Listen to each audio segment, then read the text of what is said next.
Following Un's instructions, the Light Warriors ventured into the Cave of Darkness to acquire the Earth Fang, the fourth and final key needed to destroy the statues. After braving the cave, and procuring the magical artifact, it was now time to head to Dorga's house as the adventure continues.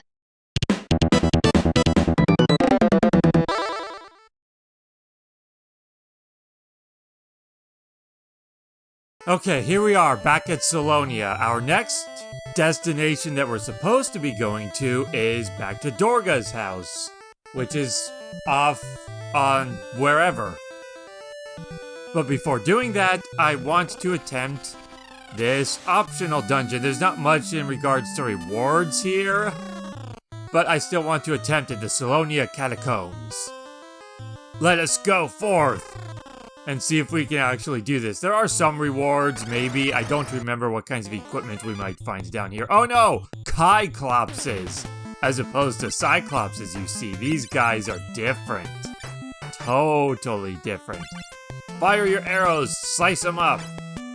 And Gadia, you just do what you always do. I have the right harp equipped, right? Yes, okay, good. Fire with your fancy new bow and arrows. Oh, these guys suck. Few things happened on the way here, though, between the Cave of Darkness and getting to this place. First of all, I got everybody a level up. Everybody was rather close to leveling before or after we had gotten out of the Cave of Darkness, so I switched everybody to Vikings and Karatekas to get those levels real quick. I also on the way, I tested the Bard. As I had said before, I wondered if the Bard's Sing command... I'm actually just gonna switch to a stronger harp, because these guys aren't that tough. Confusing them isn't really advantageous, so I'm gonna switch to the Loki harp and just hit them for more damage. Just to make sure Azure's blow can finish them off. Like that. And then Daryl goes in for the finishing blow. So, I was curious if, because it's Sing instead of Fight, if the Bard would have a ranged attack from the back row even without having a weapon equipped. That's not the case. Turns out the Bard just can't attack unarmed. If you try to use Sing without a harp equipped, you do nothing. It just fails, and a message even pops up on the screen telling you that you don't have a harp equipped. So, the Bard is the one character in the game that cannot attack unarmed. One last thing happened while on the way here. I don't have Defender Swords anymore, because they transmuted into Triton Hammers. Apparently, the inventory in this game is a little glitched, so that happened. I don't know why or how that happened, but it happened. Fortunately, you can buy Defender Swords, so I can replace them. They're not an irreplaceable thing, but it's still weird and it's gonna waste me some money. Gia Man, isn't that what I already have? Isn't that the weakest one? I'm pretty sure that's the weakest one. Yeah, this is a bit of an earlier place. I just wasn't sure if I wanted to do it right away. The thing is, I don't really have anything particularly useful to gain out of this, unless there's some gear that winds up being useful. Because this is a dungeon you can do right when you gain the ability to go underwater with the Nautilus. So the enemies are a bit more geared towards that in terms of strength. The bigger concern is the boss at the end of this, especially since I don't have a White Wizard. So it's going to be more a battle of attrition to out-damage him. Most likely, and I needed to make sure that I had enough attack strength and hit points to be able to do that, especially since I'm not going to get anything useful out of fighting him.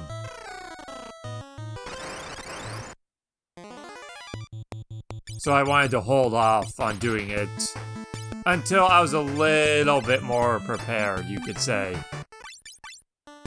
spread out our attacks a bit and then hope terrain comes through.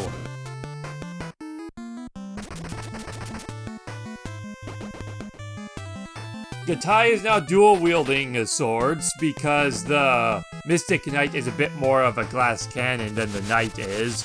So I wanted to better take advantage of that by not using a shield. Which will also make battles go quicker probably because I have suddenly significantly higher damage output. That said, I do have a shield with me.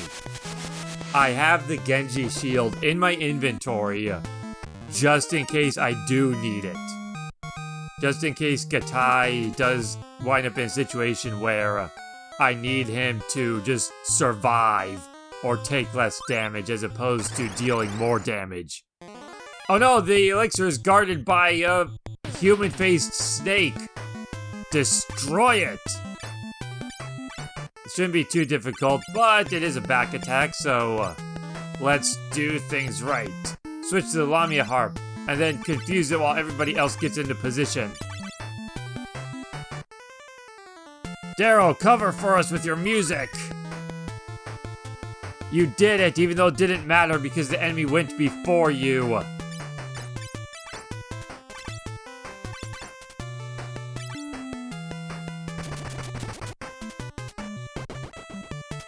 Yay!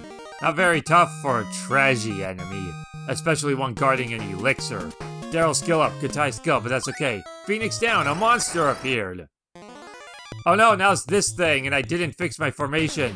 Quick, confuse it while we get back into position.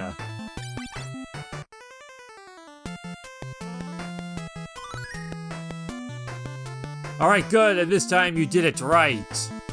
Now just cheer and then beat the crap out of it. Alright, good. We got the cheer off first, and then Gatai chops it up.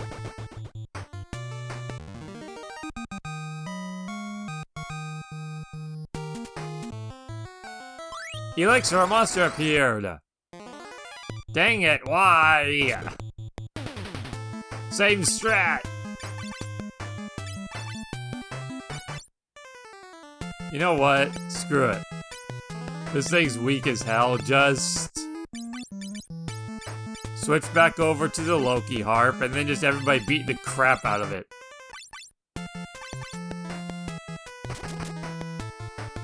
This should suffice.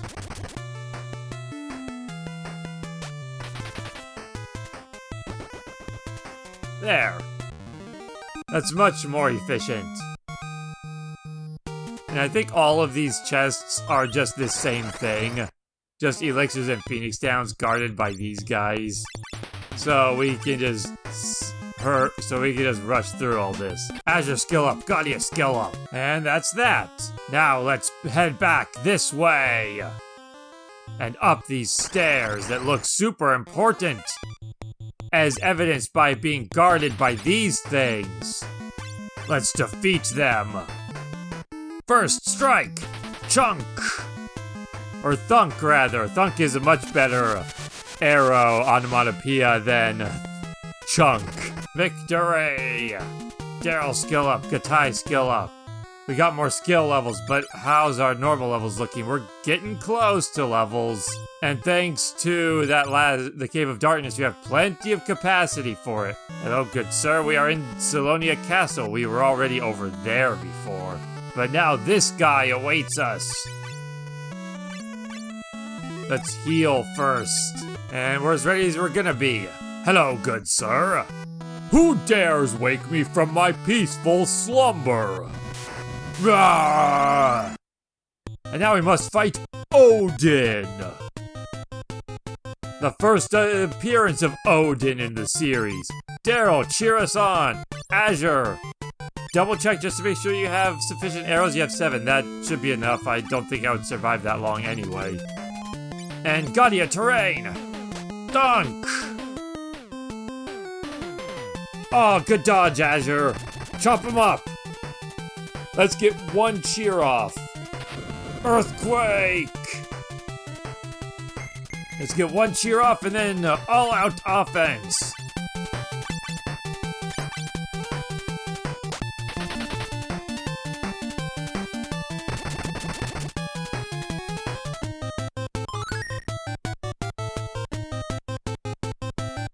There's his dangerous attack. It wasn't too bad though. We have plenty of hit points for this. But just to stave off a little bit of that, Cure 2!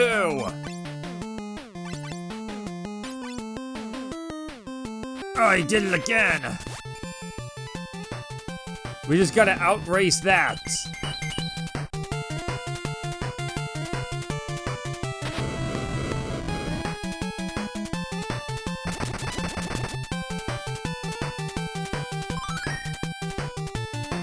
Which shouldn't be too tough.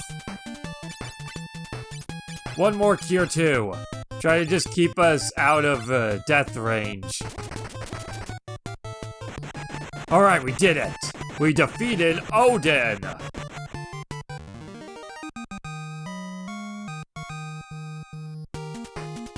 Azure skill up, Guardian skill up. Light warriors, you are worthy. Obtained Odin. And now if we had a conjurer, we could learn Odin. We don't have a conjurer, but I can still give that to somebody just to get it out of my inventory, basically. So now we have Odin, and if I need to give it to somebody else later, I can. And there we go. That was this place, basically. There's some treasures to grab on the way out, but that's pretty much what this was for. It's more rewarding if you have the correct jobs to utilize Odin, obviously, but it's still worth doing just to get whatever items you can, and also more levels and capacity and skill and everything. Speaking of which, there we go. There's enough room in the inventory for Daryl to do it, unless I have anything I want to get rid of. Lilith Kiss. Well, are there two things I want to get rid of? I can get rid of the Gia Man as well. Alright, and now we're all set to head out of this place. Hello. Beat the crap out of them. Velars. You are no match for our buff might. Including our Viking that will punch you. For 42. Ow.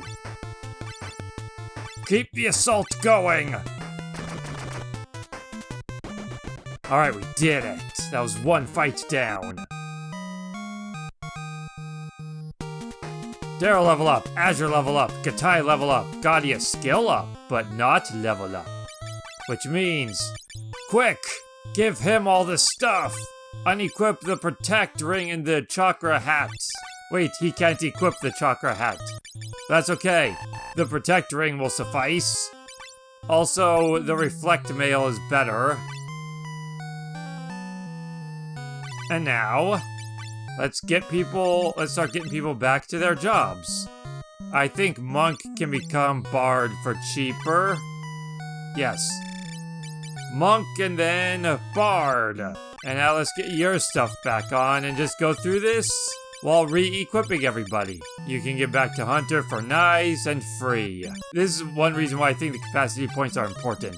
I believe the Pixel Remaster removed the capacity points, and I feel like that's just overpowered. I wouldn't be surprised if they also gave you more inventory space, which would further be exploitable because you wouldn't have to struggle with your available space and trying to make stuff like this work. But I feel like that's just part of the game. That's stuff that you're meant to have to manage.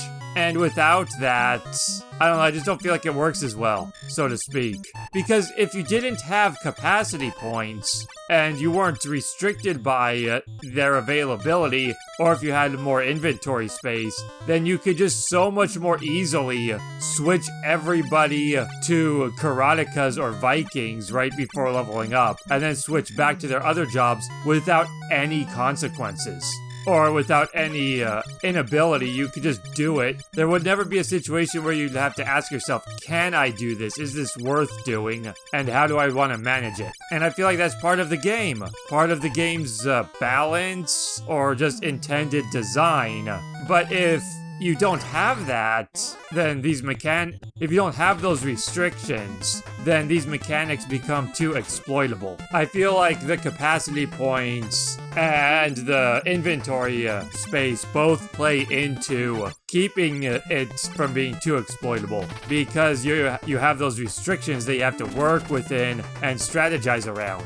So I wouldn't want to see the capacity points removed.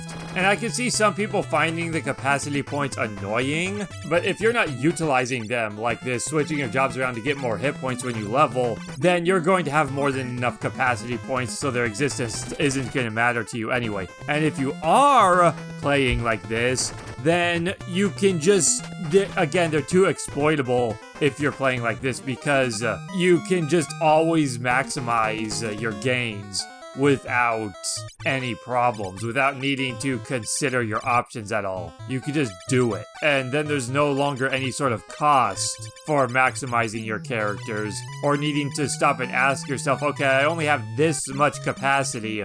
Which characters do I want to maximize? Because you have to make that choice. Especially if you don't have enough capacity or enough inventory space to switch everybody to optimal jobs, then you have to ask yourself which characters are higher priority with that. So the capacity point system is just as important as everything else. It's not just a thing that exists for the game to be more player hostile. It's a thing that exists so that the game's own mechanics don't wind up broken by being too exploitable or being too overpowered. Hello, good sirs. Would you mind getting out of the way? Let's split up our attacks a little bit more because of Gaudia's terrain magic. I want to spread out my damage to at least do some to these boss trolls. Hopefully enough that Gaudia can then follow up with terrain to finish them off. Which didn't happen in Daryl's case. But it did happen in Azure's case. And then we go in for the finishing blows. Gaudia's still in the front row. I'm gonna need to take a second to do that. Not that these enemies are enough of a threat for it to matter anyway. But I still need to take a second to fix that.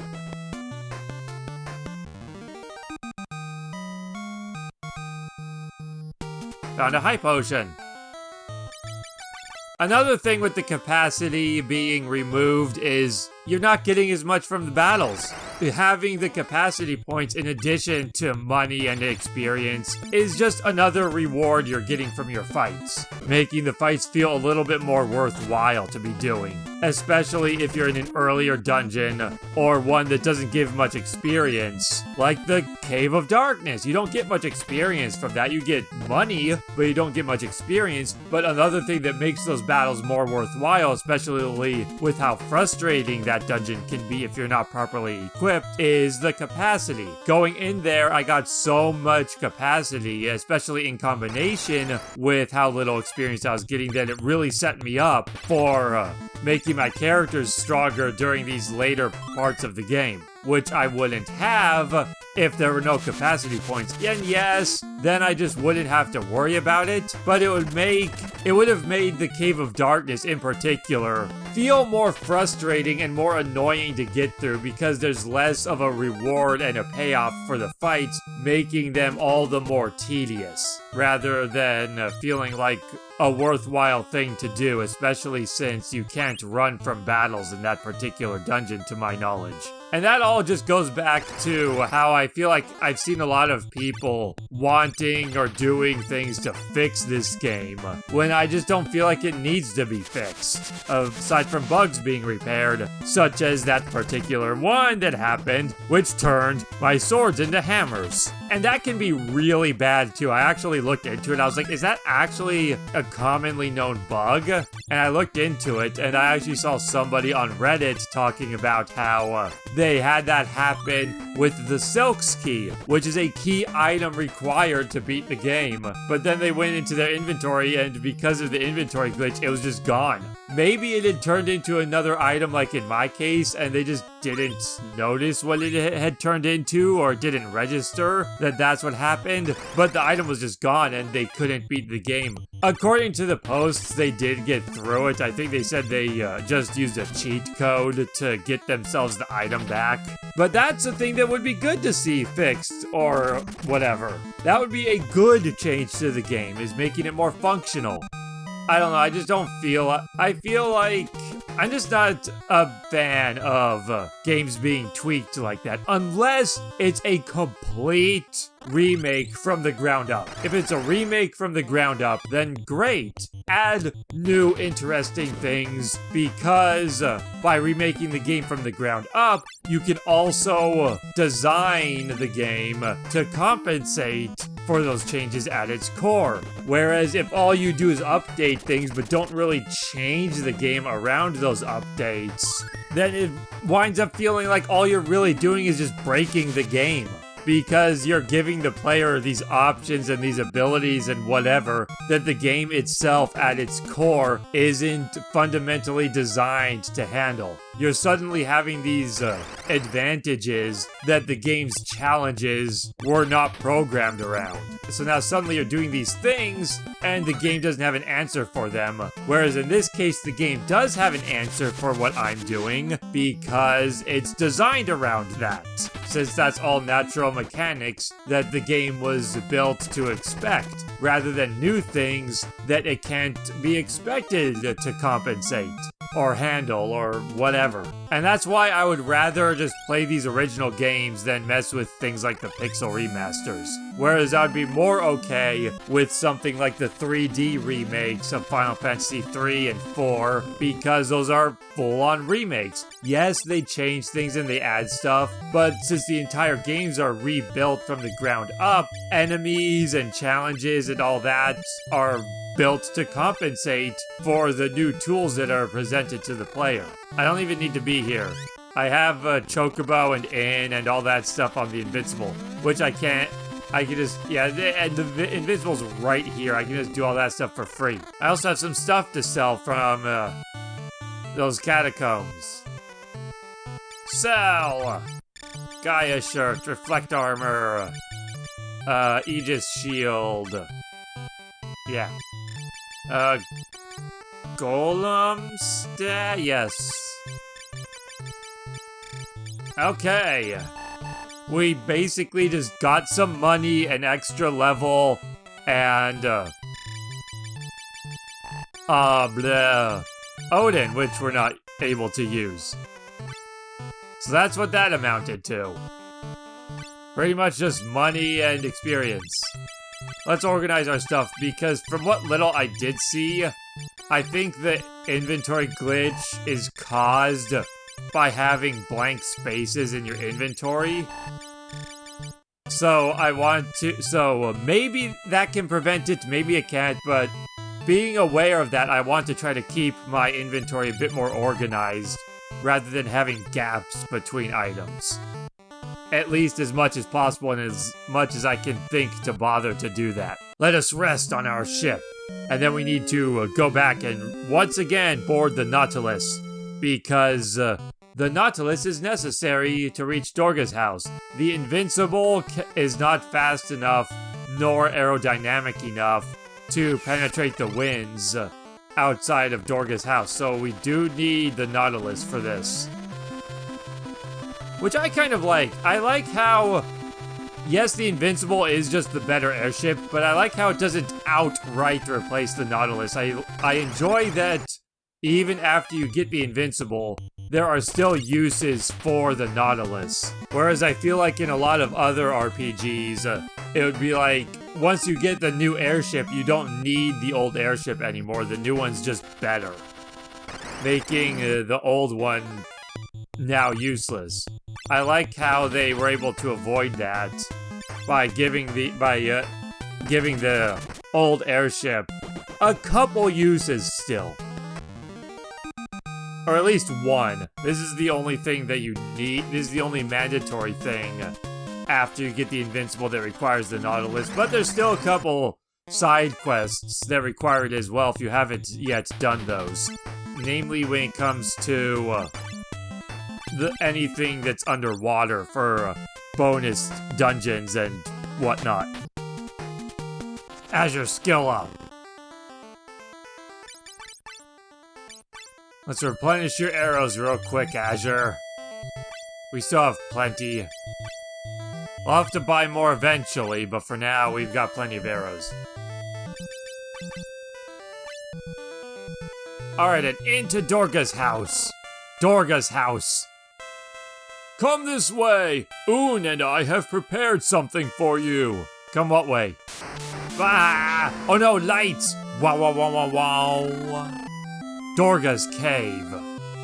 It's Dorga's voice. They couldn't just say Dorga's voice. Why does the it's have to be there? Leave this cave and come to Oon and me. That's misleading because if you just go up and leave the cave, it doesn't get you anywhere. It should really say come through this cave, where we await your arrival, or where we await you, or something.